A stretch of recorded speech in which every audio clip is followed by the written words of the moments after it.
Hi, I'm Robyn Sefiani, President ANZ and Reputation Counsel at Sefiani, part of Clarity Global. We're a strategic communications, reputation management and digital marketing agency. Welcome to Keep Calm Crisis Talks with Clarity Global. This is our first episode, coinciding with the launch of the Clarity Global Crisis Council, which provides follow the sun crisis management wherever and whenever it's needed. So it's really my pleasure today to welcome one of those members of our council, Catherine Colloms. Hey, Robyn, lovely to be here. And it's just fabulous to have you there in London and me in Sydney. So welcome, Catherine. I'm just going to share a little bit about your incredible career, if I may. 25 years as a trusted advisor, working across corporate and regulatory affairs in the UK and Europe, in private sector, public sector, and with not-for-profits. And most recently, Catherine was the Director of Corporate and Regulatory Affairs and Brand at Openreach, which is a British telco broadband provider, I believe, Catherine, I hope I've got that right. That's right, yeah. So, look, it would be fabulous to hear a little bit about how you got into your career, into crisis and reputation management and high-stakes communications, Catherine. So why don't you tell us a little bit about that and how you got to be where you are today? Yeah, sure. And great to be here, Robyn, and delighted to be joining the council. Crisis has been a part of my career pretty much from day one. I firstly, when I got out of university, joined the UK Foreign Office to work specifically on crisis and post-conflict. So there were a huge range of crises I dealt with when I was in the Foreign Office, both potentially in country. I spent a lot of time in the Balkans, in particular sort of post-war Kosovo and Bosnia. So everything from trying to do peace deals, trying to catch war criminals, sort of crises very much in the ground in terms of economic situations, but also dealt with sort of larger consular scale crises. So I did evacuations, also worked quite extensively on post-September the 11th. And then after my Foreign Office career, I moved to consultancy, a kind of big multinational reputation financial comms consultancy, and worked with a large range of clients on lots of reputational issues, often when it was related to customer regulatory policy issues, but also worked on a range of different crises, smaller issues around potentially data and customer, but also some really big ones. So I worked on BP Deepwater Horizon when I was there as well. And for the last 12 years, I've sat on a couple of different execs at UK corporates, the most recently, as you say, at Openreach, which is the largest fibre broadband provider and builder in the country. So loads of challenges there, in particular through the latest period of trying to keep the network going during COVID, trying to manage cost of living crises, but also kind of looking in from the exec at how you create a culture internally within organisations that minimises risk and minimises crisis. So I would say crisis has been a pretty strong feature of my career since the start.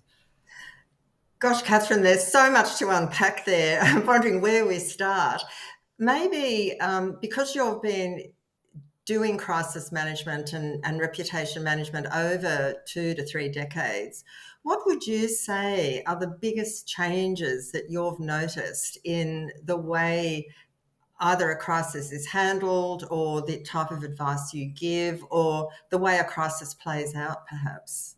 Yeah, so I think one of the biggest changes is the level of thought and planning that now goes into crisis preparedness.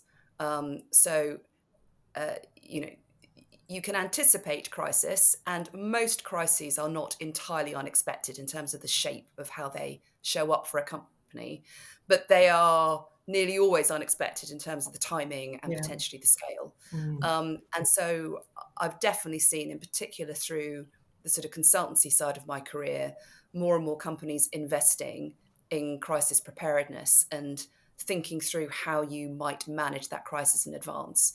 And that is fundamental, I think, to responding effectively in a crisis. You need the right structures in place, in particular, those kind of group communication structures, but also decision-making structures I think you need the right stakeholder relationships in place and the right reputational management in place.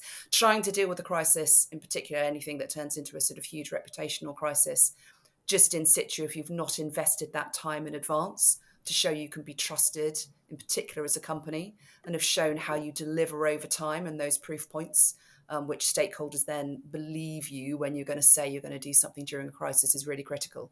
So I think that aspect is much more developed, and many more companies are investing in crisis preparedness and thinking more carefully about risk management. I mean, I think the other sort of key thing that's changed is it is much harder to contain a crisis, even a small crisis, than it was. And, this is not just a crisis phenomenon with the world and globalization and social media and scrutiny of media coming out from just sort of the classic channels and being much more a sort of social and meme-based game. You don't really have segmented stakeholder audiences in the same way that you might have classically thought about approaching crisis 25 years ago. So you have one reputation and effectively one stakeholder audience, and the way you need to manage that is therefore very different. And so I think we're seeing a lot more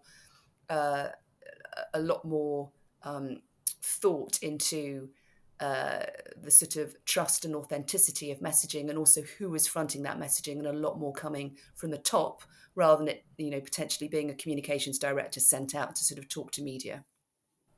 Yes, it's interesting that authenticity, even the humanity, I think, of the CEO, if indeed the CEO is the spokesperson in a crisis, which is often the case. It's often needed that the CEO steps up to speak on behalf of the organisation. It's interesting because Toyota had a crisis with fudged vehicle testing data.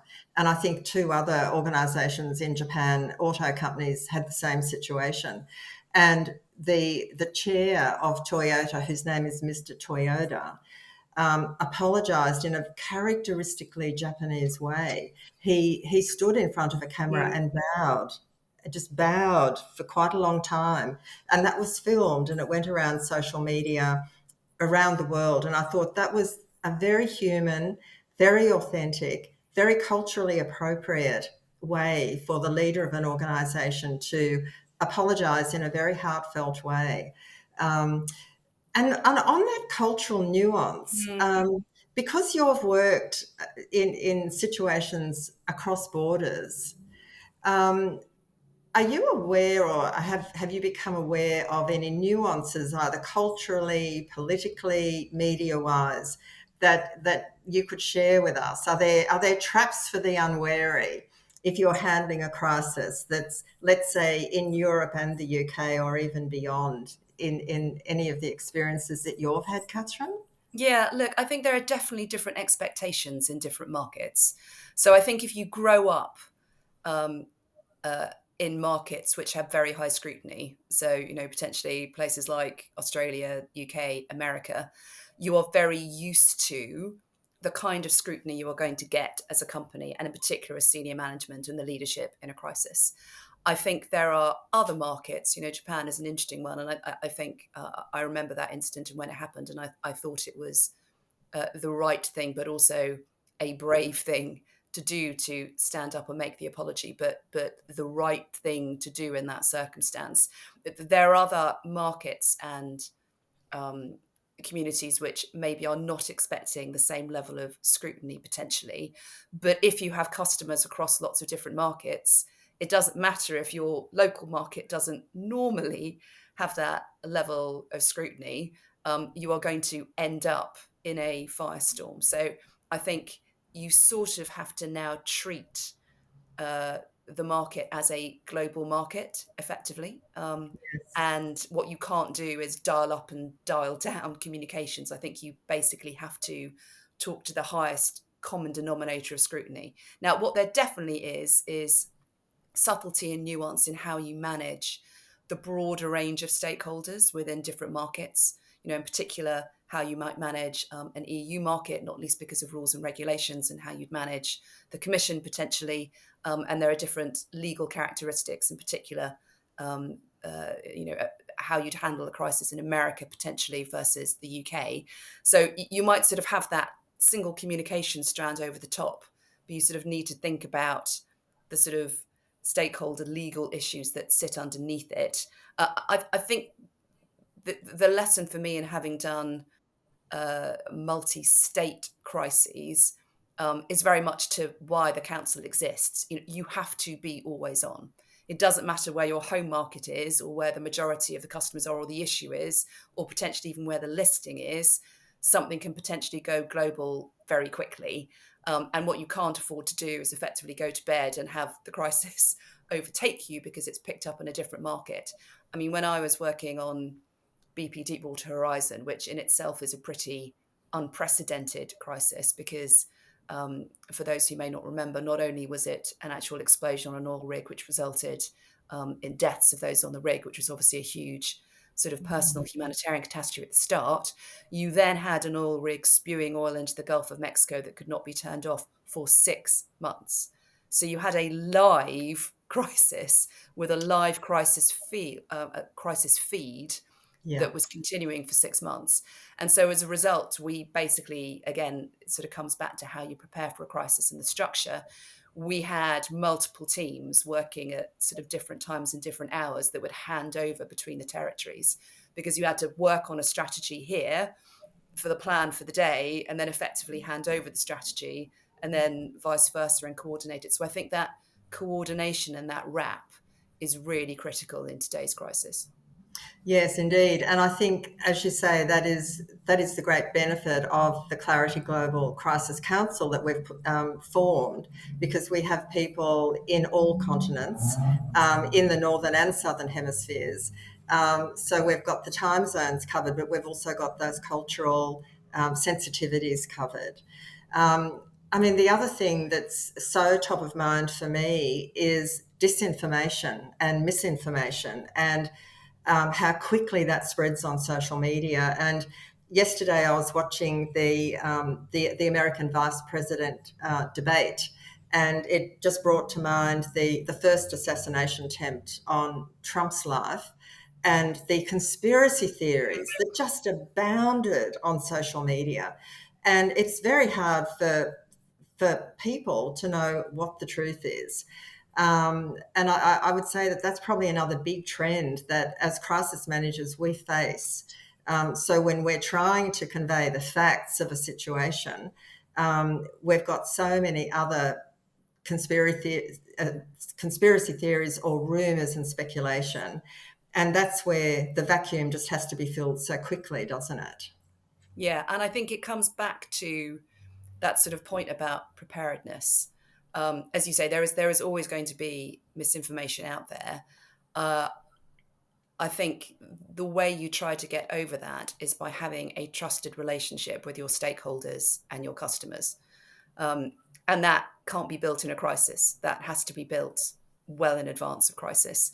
And again, if I think of crises that I've worked on, and sort of back to something like BP, one of the challenges with BP was it had operations in lots of different places, including in states. And the stakeholder relationships were not as developed in the States. So we had very strong relationships in the home market where it's listed in the UK.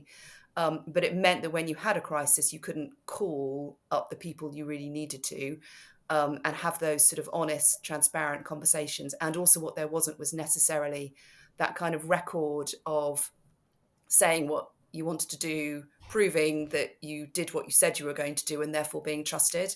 And so that process of just building reputational trust with all your stakeholders, but critically, I would say, governmental policy stakeholders, regulators, media, but also those customers, is just fundamental, because that means that in a crisis, when you say something, and then I think back to that point about who speaks, if a CEO is fronting it and the CEO is imparting that information, that is more likely then to be believed because you've got a track record of building that trust over time.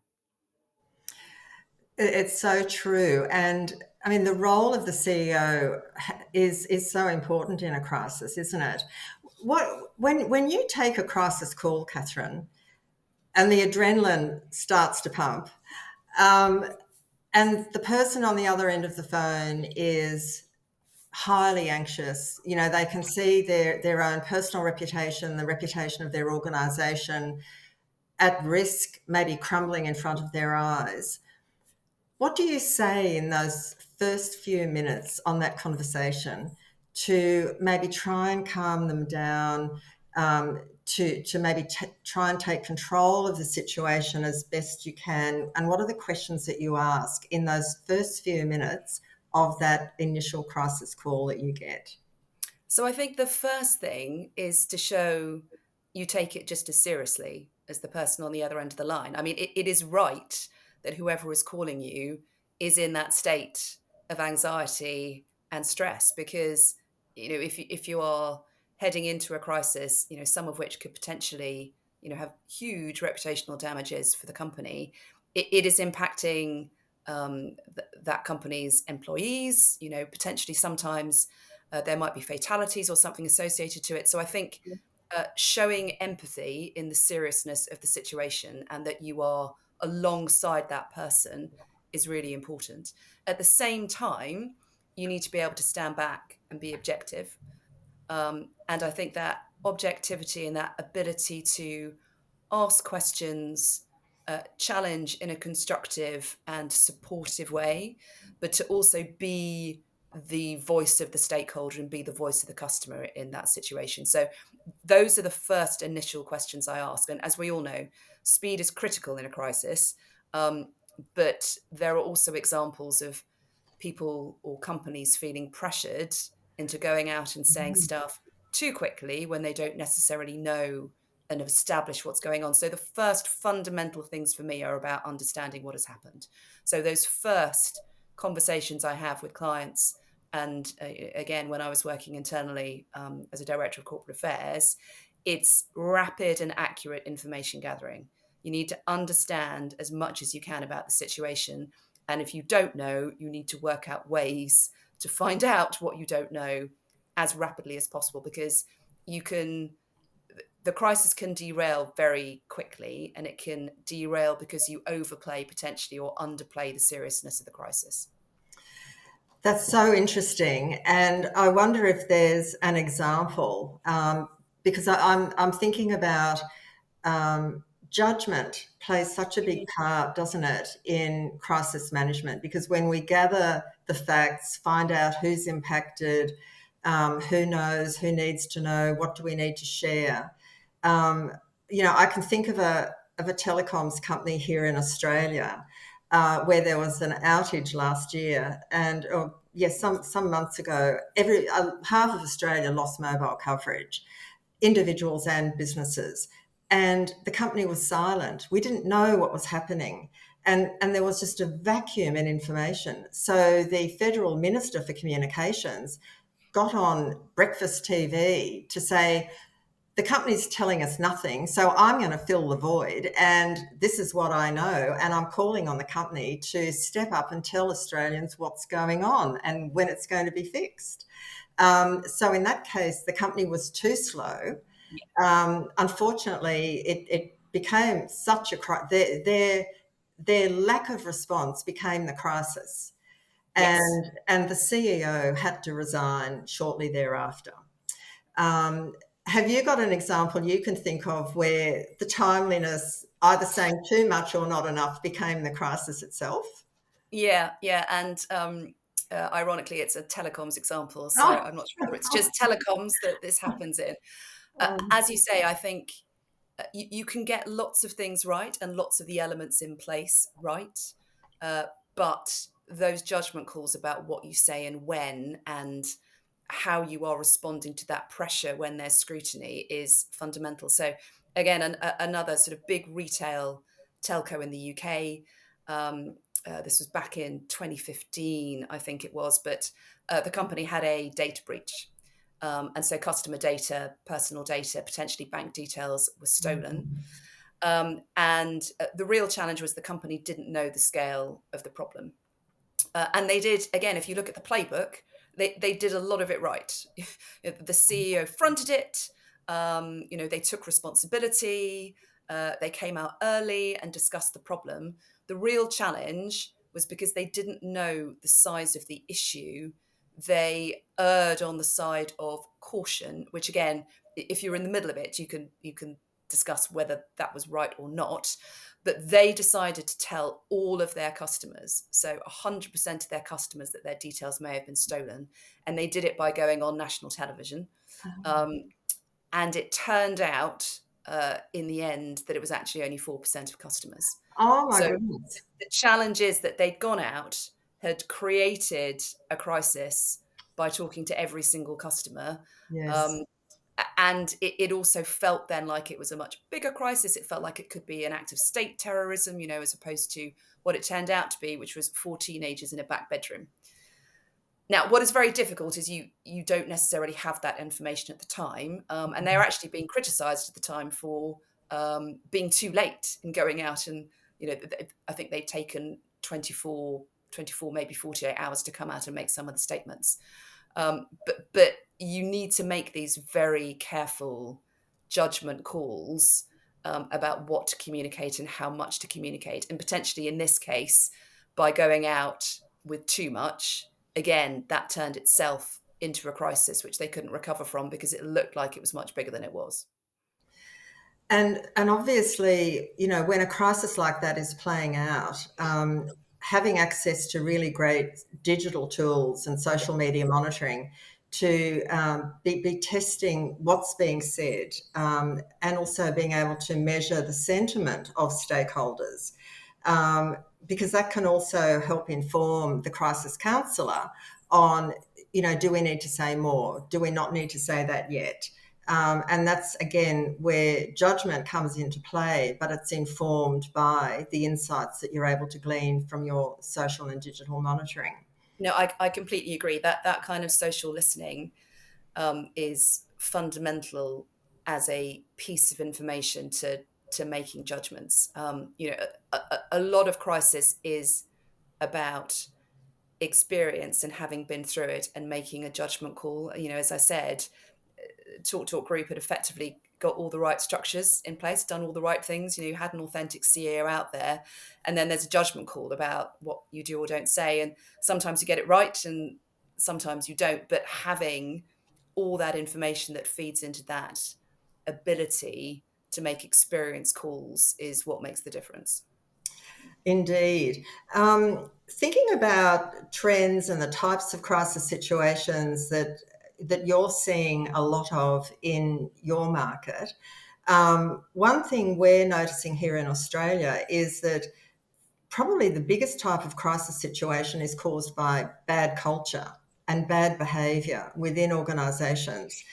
And we've had two really big crisis situations here. Well, reputation issues, one for Qantas, our national airline, and one for PwC, the global Big Four consulting firm.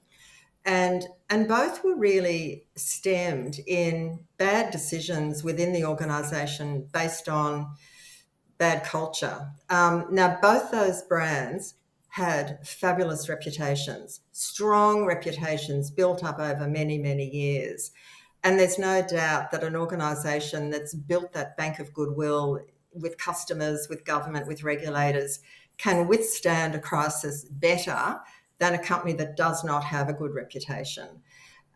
But the issue of culture and behaviour is often led from the top, isn't it? And it comes back to that role of the CEO. In both the organisations that I mentioned, Qantas and PwC, the CEOs had to step down and leave the organisation when things came to light.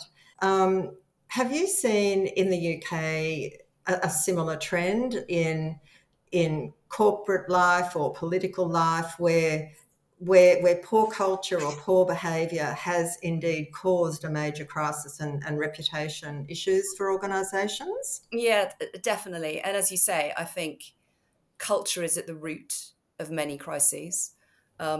If you think about a number of the sort of classic crises, safety instances, accidents, fraud, supply chain, sustainability, greenwashing.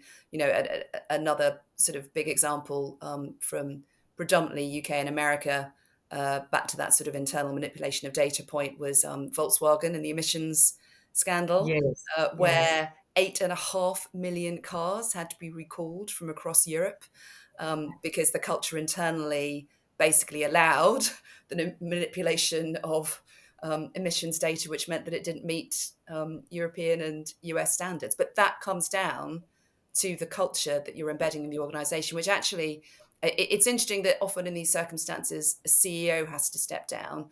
Technically, from a governance perspective, culture is set by the board. So that is one of the fundamental objectives that any sort of chair and board has, sitting around a table to ensure that there is the right anti-fraud, anti-bribery, and the right sort of cultural integrity that stems through an organisation.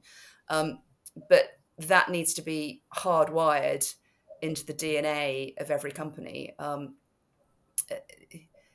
Even companies who try really hard to sort of embed the right culture, you can still be tripped up by the fact that it's not embedded truly across the supply chain. I think we found at Openreach one of the big challenges was that we went on a very large hiring spree. So we effectively rebuilt the UK's broadband network and needed to bring in 10,000 people into the organisation at wow, once. Now, that is potentially a huge opportunity, because by doing so, you can hopefully start instilling that culture around safety in particular that you want at the start. But it's also a huge risk. So I think that there are different stages in corporates and companies' lifetimes where potentially the risk profile increases. Um, yes, when a lot of people are coming into the organization and don't know the company and know the culture, I think when companies are under stress.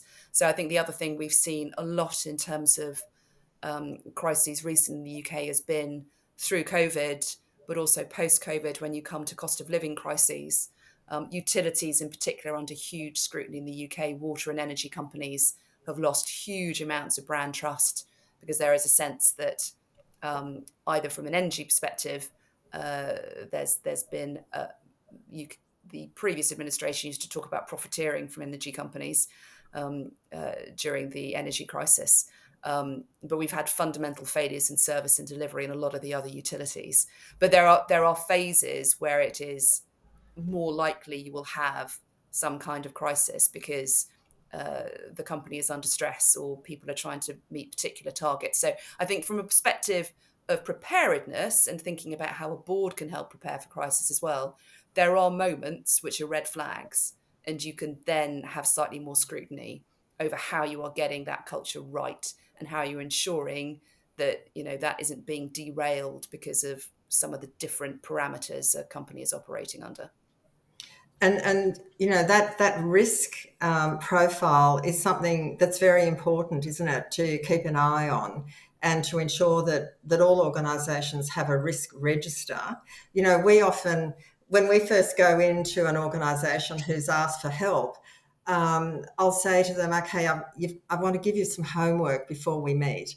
I want you to come to the meeting and tell me what are the things that are keeping you awake at night that you hope will never happen in your organisation, because it would cause reputation damage, financial loss of life perhaps. And it's amazing because sometimes they haven't really thought of that at the executive level. And by getting everybody together and sharing all of those things that are keeping them awake at night, you get this wonderful risk profile that we can then group and then plan crisis scenarios around, crisis responses, then use that for our crisis simulation to test the crisis response, put them through the media training so that they're ready for the toughest inquisitions by journalists should the worst imaginable happen. Look, on that point, we had a situation in Australia that actually went global a couple of months ago when one of our CEOs of a major supermarket walked out of a very high-profile interview by an investigative journalist. and which is something you can't do. And as media trainers, we'll tell that to our clients till we're blue in the face. You can't do that. We're going to teach you the techniques to respond or not respond to a difficult question, but acknowledge the question and then bridge to what you want to say. And I'm sure this particular CEO had been fantastically trained over many years, but he just lost it. And he walked out. You could hear him being counselled on the side by his corporate affairs manager. He then came back and he said to the journalist, and the cameras were still running, "I shouldn't have said that. Can you ask me that question again? Can we edit that out?" Something to that effect. And the journalist was just very calm and said, "You agreed to do the interview. Everything's on the public record." And it went to air. The next day, that CEO, a very high-profile CEO, stood down and brought his retirement forward. So the stakes are so high, aren't they? They really are. And I think, obviously you have so much experience to bring to our council from all of the work you've done over the years, Catherine, across so many different organisations. I feel really privileged to be having the opportunity to work with you. We're probably getting toward the end of our show now, so I might just ask, by way of summary from all your experience, are there 3 takeaways that you would like to share with our listeners that you think are really important for good crisis response or crisis management? Yeah, and look, we've talked on all of them, so they won't be new in this conversation. But for me, the sort of really critical ones are the relationships. You have to have the right relationships. And back to your point about risk, I think I'm really glad to see that risk is being taken more seriously by a lot of companies. Risk often sort of ends up being sort of put in a legal function or just in the risk function. It really isn't. Risk can fundamentally help your preparedness for crisis, but lots of other potential issues down the line, and it shouldn't just be a kind of box ticking exercise. So I'm really passionate about getting risk right. But as part of that risk register, and I own the risk register for my area of the business in Openreach, the top of my risk register were the relationships and the stakeholder relationships. And if they weren't right, and you couldn't phone up government in certain crises, or you knew those broader stakeholders incredibly well, then you're just starting on the back foot. So relationships are number one. That also includes, for me, with relationships, speaking to your lawyers in advance. So my sort of second point, which is around empathy, and the spokesperson standing up and taking responsibility and genuinely showing they understand the scale of the issue, owning the responsibility and showing how they're going to fix it. That has often been a tussle between legal liability and lawyers saying what you can and can't say. But I think you need to have those conversations in advance and make sure that is set up, because empathy is so fundamental to ensuring that your reputation survives a crisis. And then I think that the last thing is, you can never get back speed.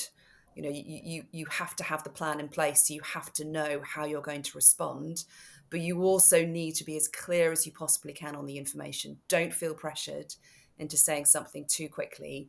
You always have slightly more time than you feel in a crisis situation. It is better to take a step back, to understand and assess the situation and control that information that you have, rather than just be too trigger happy. So those would be my 3: relationships, the information control, and critically, that empathy and personal responsibility. I think they're 3 great takeaways. Thank you so much, Catherine. And I might just quickly summarise what we can offer. I mean, given all the experience that's clearly been discussed today, the Clarity Global Crisis Council is here to help address risk and reputation and crisis situations wherever and whenever it happens in the world.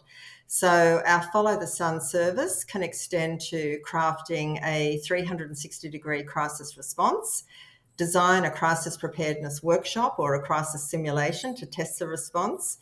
We can audit digital footprints for reputation risk, tackle social media disinformation and misinformation, prepare for forthcoming legal action, and really build resilience across digital and media platforms so that we can manage a live crisis very effectively. And then, of course, building a reputation after a crisis is equally important, which is something that we can also help with. You can find the Clarity Global website if you want to contact us for consultation or help in a crisis. And I do invite you to please join me for our next Keep Calm crisis talk. It will be with American crisis specialist Bob McNaney, who also has an esteemed investigative journalism past career. So I'm really looking forward to delving into that. So until then, keep calm and keep well. I'm Robyn Sefiani. Bye for now.